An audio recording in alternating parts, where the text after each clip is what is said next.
வணக்கம். இது டெல்டா கிளைபாட் சமையல். நம்ம சேனலோட முதல் வீடியோ. ஒரு மங்களகரமான சர்க்கரை பொங்கலோட ஆரம்பிக்கலான் இருக்கேன். வாங்க இந்த பொங்கலை எளிமையான முறையில் மண்பானையில் எப்படி செய்யறதுன்னு பார்க்கலாம். பொங்கல் செய்ய தேவையான பச்சரிசி 1 கப்பு, பாசிப்பருப்பு 1/4 கப்பு, மண்டை வெல்லம் 1/2 கிலோ, முந்திரி, திராட்சை, நெய் உங்கள் விருப்பத்திற்கு ஏற்ப, ஏலக்காய், காய்ச்சாத பசும்பால் சிறிதளவு. முதல்ல பச்சரிசியையும் பாசிப்பருப்பையும் நல்லா கழுவிட்டு ஒரு 2 தடவை கழுவிட்டு கீழே ஊற்றிட்டு அந்த தண்ணியை அதுக்கப்புறம் 1/2 மணி நேரம் ஊற வச்சுக்கலாம். நல்லா ஊற வச்சு வைக்கிறப்ப நல்லா சோறு நல்லா குலைவாக வெந்து வரும். அந்த அரிசி ஊறின தண்ணியில் கொஞ்சமாக எடுத்து வச்சுருந்து நம்ம பானைக்கு ஊற்றுறதுக்கு பயன்படுத்தலாம். பால் ஊற்றின பிறகு அந்த தண்ணியை நம்ம அரிசி கழுவுன தண்ணியில் கொஞ்சம் ஊற்றினோம்னா பானையும் நல்லா பொங்கி வரும், சாப்பாடும் நல்லா டேஸ்ட்டாக இருக்கும். வாங்க நம்ம அடுப்பு பற்ற வச்சுட்டு பொங்கல் செய்ய ஆரம்பிக்கலாம். மண்பானையை அடுப்பில் வச்சுக்குவோம். நம்ம பால் எடுத்து வச்சுருந்தோம்ல, அந்த பாலில் கொஞ்சம் ஊற்றிக்கிட்டு அரிசி கழுவுன தண்ணி கொஞ்சம் ஊற்றிக்கிட்டு தேவையான அளவுக்கு தண்ணி ஊற்றிக்கிடுவோம். அதிகமான தண்ணி இருந்தால் தான் சீக்கிரமாக பொங்கி வரும். நல்லா குலைவாக வந்து வேகணும்ல தண்ணி. இருக்கிற அரிசிக்கு நம்ம எடுத்து வச்சுருக்கிற அரிசிக்கு தேவையான அளவுக்கு தண்ணி ஊற்றி, விறகடுப்பு மண்பானையில் சமைக்கிறப்ப தண்ணி கொஞ்சம் அதிகமாகவே சேர்த்துக்கிறது தான் நல்லது. வாங்க தண்ணியெல்லாம் ஊற்றிட்டு மூடி போட்டு மூடி நல்லா அடுப்பு நல்லா எரிச்சு விடலாம். ஒரு சீக்கிரமாகவே பால் பொங்கி வந்துடும்.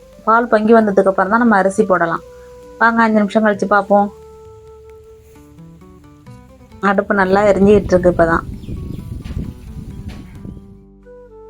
பால் பொங்கிடுச்சு பாருங்க. பால் பொங்கினதுக்கப்புறம் அரிசி போட்டுக்கலாம். நம்ம நல்லா பால் ஊற்றிருக்கோமா, அதனால நல்லா பொங்கி வந்துடும் சீக்கிரமாகவே. நம்ம ஊற வச்ச அரிசியை சேர்த்துக்கலாம். இப்போ பானையில்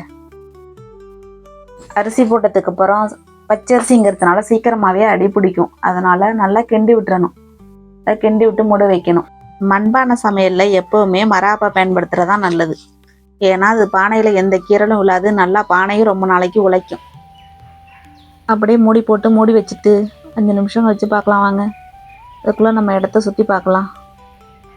இருந்துக்கிட்டு இருக்கட்டும் அது வரைக்கும். சோறு இருந்து பாருங்கள், அரிசி பொங்கி வந்துடுச்சு. பொங்கல் பொங்கிடுச்சு பாருங்கள்.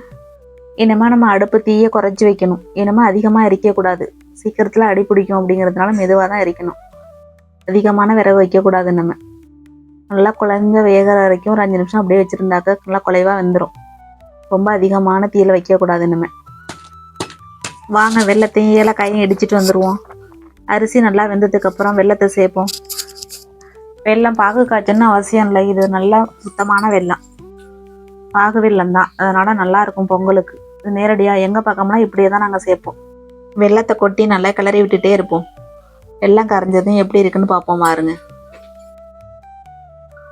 எவ்வளோ சூப்பராக இருக்குது பாருங்கள். கலரு நல்லா வெந்து எப்படி இருக்குது பாருங்க. இந்த மண்பானைக்கும் இந்த சர்க்கரை பொங்கலுக்கும் எப்படி இருக்குது பாருங்க. தேவைப்பட்டால் கொஞ்சமாக உப்பு சேர்த்துக்கலாம். வேணா இனிப்பு கொஞ்சம் நல்லா தூக்கலாக தெரியும். இன்னும் உப்பு சேர்க்குறப்ப கொஞ்சம் டேஸ்ட்டு கொஞ்சம் நல்லாயிருக்கும். பொங்கல் ரெடி ஆயிடுச்சு. நம்ம நெய்யில் வறுத்த முந்திரி, திராட்சை சேர்த்துக்குவோம். விருப்பம் இருந்தால் கூடுதலாகவே சேர்த்துக்கலாம் நெய். எனக்கு இந்த அளவுக்கு போதும், அதனால் நான் அதிகமாக சேர்த்துக்கல. நல்லா மணமாக இருக்குது நெய் ஊற்றி கிளறினதுக்கப்புறம். இப்போவே எவ்வளோ அழகாக இருக்குது பாருங்கள் பார்க்குறதுக்கே. டேஸ்ட்டு நல்ல செமையாக இருக்கும் மண்பானையில் சர்க்கரை பொங்கல் செஞ்சு சாப்பிட்றப்ப. நீங்களும் இந்த மாதிரியெல்லாம் செஞ்சு சாப்பிடுங்க. நல்லா வெல்லம் சேர்த்துருக்கிறதுனால நல்லா அடி பிடிக்காமல் இருக்கிறதுக்காக நல்லா கலக்கிட்டே இருக்கணும். கடைசியாக ஏலக்காய் இடித்து வச்ச ஏலக்காய் சேர்த்துக்கலாம். அவ்வளோதான், பொங்கல் ரெடி ஆயிடுச்சு. சர்க்கரை பொங்கல் நல்லா இருக்கா? இந்த வீடியோவில் எளிமையான முறையில் கிராமத்து முறைப்படி சர்க்கரை பொங்கல் எப்படி மண்பானையில் செய்யறதுன்னு பார்த்தோம். இந்த வீடியோ எப்படி இருக்குன்னு சொல்லுங்கள். இந்த வீடியோ உங்களுக்கு பிடிச்சிருந்தா லைக் பண்ணுங்கள், ஷேர் பண்ணுங்கள், கமெண்ட் பண்ணுங்கள்.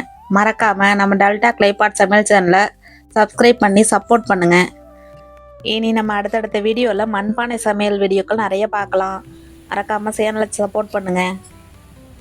நன்றி, வணக்கம்.